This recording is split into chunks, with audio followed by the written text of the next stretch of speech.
Assalamualaikum, welcome to Cow Air Enterprise. Today's tutorial we first area waxtane nga xamantene introduction to refrigeration and air conditioning system. Refrigeration and air conditioning nak soko waxe ñaar bi nga xamantene mom moy fridge ak air conditioner motax ñuy wax.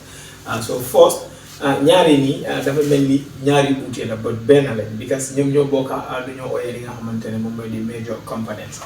Lan moy major components moy parts yi nga xamantene ñom ñoo ko bokka. Ben ci yooyu noonu mooy compressor wala ñu ko ooyee hand off bi refrigeration system.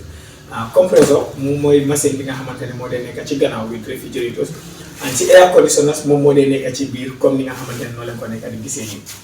Su loolu weesoo da nga na am bi nga xamante ne moom mooy di condenser. Condenser moom mooy weñ yooyu noonu nga xamante ne sometimes refrigeration system si fridges daf dee nekk ci li nga xamante ne moom mooy gannaaw. Lu gëna bari nak day ñuul ci li nga xamantene mom moy couleur kon no leen ko gisé ni also amna yeneen comme ci air conditioner yi nga xamantene some of them are made out of aluminium or some of them also are made out of li nga xamantene mom moy copper. So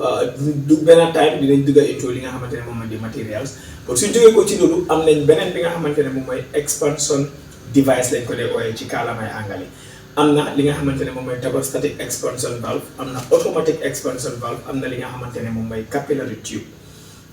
So either or yooyu noonu lan mooy seen responsibility mooy lu anglais di wax metering device yooyu yëpp metering device la parce que ñoom ñoo dee wàññi li nga xamante ne moom mooy liquid bu war a dugg ci li nga xamante ne moom mooy evaporator bi amay benn ci component ci pour freezing mu take place. After capillary tube da nga am li nga xamante ne moom mooy di evaporator. The evaporator foofu la li nga xamante ne moom mooy cooling de take place. In refrigeration system su fekkee fridge la moom moo amee li nga xamante ne moom mooy lu ñu ooyee chamber and some people mooy fi nga xamante ne moom mooy fi ñu denc bagage bi it ndax fuy seddal la wala fuy wow in the field of refrigeration they are all considered as evaporators or referred to as evaporators. Su fekkee ne si air conditioner bu dee nekk ci biir mooy li nga xamante ne moom mooy bu dee ginnaaw wax di indoor foofu la evaporator bi dee nekk. Part of li nga xamante ne moom mooy di metering device tamit daf dee nekk si entrance bi. So ñeneenti components yi dafa nekk components yi nga xamante ne yu am solo la te ñeneenti components yi ñoom ñoo responsible pour li nga xamante ne moom mooy di cooling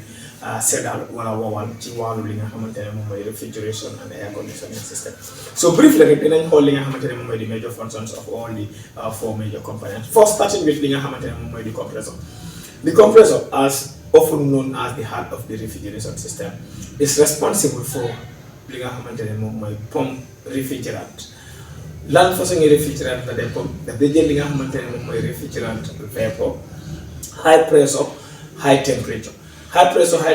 refrigerant vapor mu send ko to li nga xamante ne moom mooy di condenser through what is called a discharge line. So through the discharge line da nga am li nga xamante ne moom mooy di condenser. After the condenser boobu comme ni ma ko waxee benn si major components yi moom moo responsible pour lan moom moo responsible pour reduce the heat bi nga xamante ne often like how it is called the unwanted heat pour lan pour refrigerant bi mooy gaz bi pour mu change state from li nga xamante ne moom mooy a hot high pressure high temperature refrigerant vapor mu remove the unwanted heat pour mu mun a change the state mooy pour refrigerant bi mooy gaz bi mu wéy ci melo su boobaa su génnee li nga xamante ne moom mooy di condenser dafa fekk refrigerant bi mooy gaz bi commencé na di change state into li nga xamante ne moom mooy a liquid format. Dafa am li nga xamante ne moom mooy a filtration device ci li nga xamante ne moom mooy refrigerator wala fridge ñu gën koo xamee ci li nga xamante ne moom mooy filter dryer. After the filter dryer mu def li nga xamante ne moom mooy filtration mooy segga su fekkee am na benn tilim bi nga xamante ne moom si système bi au moisture mooy lu mel ni li nga xamante ne moom mooy laay am na desiccant su fa nekk si biir filtre bi moom moo ko dee absorb su ko absorbé ba pare and then pure refrigerant mu jàlla dem ci li nga xamante ne moom mooy capillary tube bi. lu tax ñu war koo filtre balaa moo àgg si capillary tube bi parce que filtre capillary tube bi pipe bu ndaw la bi nga xamante ne moom moo responsible sa metering device comme ñoo ko waxee indi introduction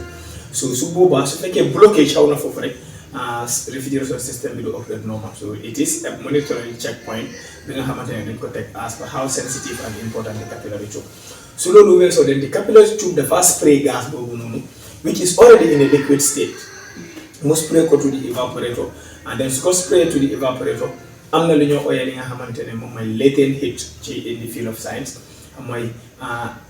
heat bi nga xamante ne moom moo nekk si environment bi soo fa tegee sa loxo doo ko yëg but soo jëlee li nga xamante ne moom mooy a measurement device nga teg ko foofu dina la won the amount of heat present su boobaa loolu mooy tax di refrigerant vapor liquid mu boil so boilee then it vaporizes and evaporate and then mu change state again from a liquid low li nga xamante ne moom mooy temperature mu tontu li nga xamante ne moom mooy vapor mu delluwaat ci li nga xamante ne moom mooy di compressor. So this is the cycle and that is why it is called a refrigeration cycle because it starts from the compressor sucking li nga xamante ne moom mooy refrigerant vapor, compress and discharge it to the discharge line to the condenser, from the condenser to li nga xamante ne moom mooy the capillary tube through a filtration device called a filter dryer, after which it gets to the evaporator. From the capillary tube will spray it into the evaporator and the evaporator will absorb the liquid refrigerant bi nga xamante ne moom mooy in a low temperature, transfer that to the product or the room, and then the refrigerant liquid goes back or change states back to a vapor, and then it is sucked back